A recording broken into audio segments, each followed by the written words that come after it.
Mbia mononde mo Stephen ase oroboti ururikira numuraiwense Dr. William Samoei Ruto nigateribune serikali nebegete umuroberi obwo koine kyabuna chi company ange 10 ngoswachire ase obonchoreria gose stock exchange bego nigatebiribune serikali ya Kenya kwanza niche koine kya gose kurigereria chi company chiraswe ase nsemeyo nabo igo koine kyabuna ababwatani au nkwenyorera baramabaga eriyo kogacha enibo yabon eyo chikobakonya asa matukari busyo.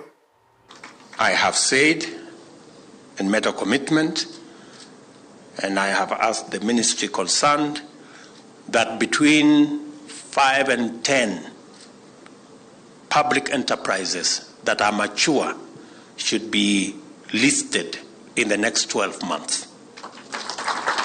I expect that the private sector will work with the capital markets so that we can also have companies from the private sector listing in the Nairobi Stock Exchange.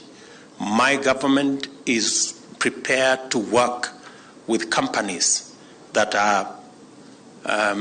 want to list in the stock exchange to overcome some of the challenges that you may have that are denying you the opportunity to list in the stock exchange.